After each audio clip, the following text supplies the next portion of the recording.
Hello everybody, and thank you for sharing your time with me. I'm sending this message through various different channels to reach my dear Russian friends and the Russian soldiers serving in Ukraine. I'm speaking to you today because there are things that are going on in the world that are being kept from you, terrible things that you should know about. But before I talk about the harsh realities, let me just tell you about the Russian who became my hero. In 1961, when I was 14 years old, a very good friend of mine invited me to come to Vienna and to watch the World Weightlifting Championships. I was in the audience when Yuri Petrovich Vlasov won the World Championship title, becoming the first human being to lift 200 kilograms over his head. And somehow a friend of mine got me backstage.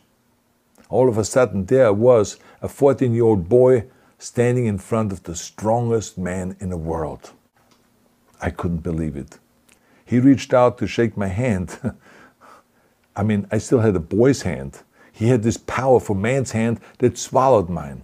But he was kind, and he smiled at me. I will never forget that day. Never.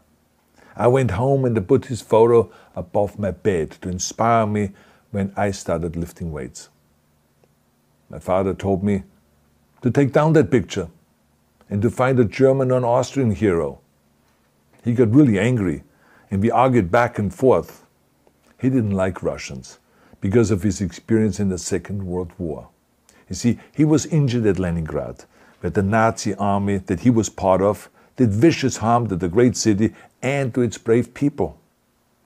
But I did not take the photograph down, no, because it didn't matter to me what flag Yuri Vlasov carried. My connections to Russia didn't stop there, by the way. Oh, it actually deepened when I traveled there with bodybuilding and for my movies and met all my Russian fans. And on one of those trips, I remember, I met Yuri Vlasov once again. It was in Moscow during the filming of Red Heat, which was the first American movie allowed to film in Red Square. Now, he and I spent the whole day together. He was so thoughtful, so kind, and so smart, and, of course, very giving. He gave me this beautiful blue coffee cup. And ever since then, I've been drinking my coffee out of every morning. Now, the reason why I'm telling you all of those things is that ever since I was 14 years old, I've had nothing but affections and respect for the people of Russia. The strength and the heart of the Russian people have always inspired me. And that is why I hope that you will let me tell you the truth about the war in Ukraine and what is happening there. No one likes to hear something critical of the government, I understand that. But as a longtime friend of the Russian people, I hope that you will hear what I have to say. And may I remind you that I speak with the same heartfelt concern as I spoke to the American people when there was an attempted insurrection on January 6th last year, when a wild crowd was storming the US Capitol, trying to overthrow our government. You see, there are moments like this that are so wrong, and then we have to speak up. And it's exactly the same with your government. I know that your government has told you that this is a war to denazify Ukraine. Denazify Ukraine? This is not true. Ukraine is a country with a Jewish president, I might add, whose father's 3 brothers were all murdered by the Nazis. You see, Ukraine did not start this war. Neither did nationalists or Nazis. Those in power in the Kremlin started this war. This is not the Russian people's war. No. As a matter of fact, let me tell you, what you should know is that 141 nations at the UN voted that Russia was the aggressor and called for it to remove its troops immediately. Only 4 countries in the entire world voted with Russia. That is a fact. See, the world has turned against Russia because of its actions in Ukraine. Whole city blocks have been flattened by Russian artillery and bombs, including a children's hospital and a maternity hospital. 3 million Ukrainian refugees, mainly women, children, and elderly, fled their country, and many more are trying to seek to get out. It is a humanitarian crisis. Because of its brutality, Russia is now isolated from the society of nations. You're also not being told the truth about the consequences of this war on Russia itself. I regret to tell you that thousands of Russian soldiers that have been killed. They have been caught between Ukrainians fighting for their homeland and the Russian leadership fighting for conquest. Massive amounts of Russian equipment have been destroyed or abandoned. The destruction that Russian bombs are raining down upon innocent civilians has so outraged the world that the strongest global economic sanctions ever taken have been imposed on your country. Those who don't deserve it on both sides of the war will suffer. The Russian government has lied not only to the citizens, but to its soldiers. Some of the soldiers were told they were going to fight Nazis.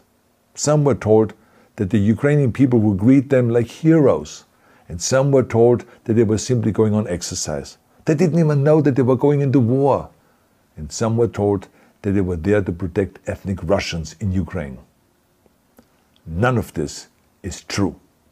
The fact is that Russian soldiers have faced fierce resistance from the Ukrainians who want to protect their families and their country. When I see babies being pulled out of ruins, I think that I'm watching a documentary about the horrors of the Second World War, not the news of the day.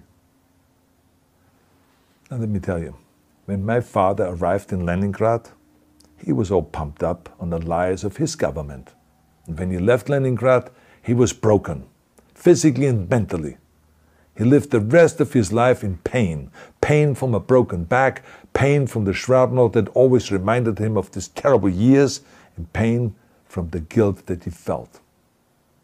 To the Russian soldiers listening to this broadcast, you already know much of the truth that I've been speaking. You have seen it with your own eyes. I don't want you to be broken like my father.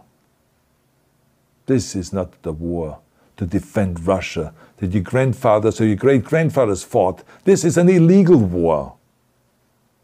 Your lives, your limbs, your futures are being sacrificed for a senseless war condemned by the entire world.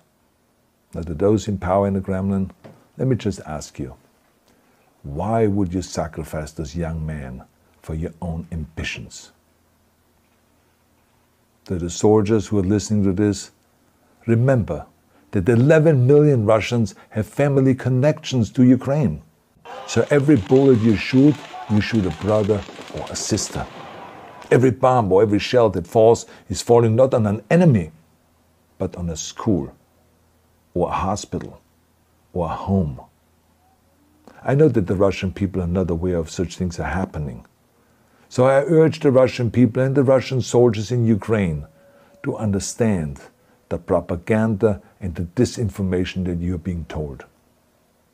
I ask you to help me spread the truth. Let your fellow Russians know the human catastrophe that is happening in Ukraine. And to President Putin I say, you started this war. You are leading this war. You can stop this war. Now, let me close with a message to all of the Russians who have been protesting on the streets against the invasion of Ukraine. The world has seen your bravery. We know that you have suffered the consequences of your courage. You have been arrested, you have been jailed, and you have been beaten. You are my new heroes. You have the strength of Yuri Petrovich Vlasov.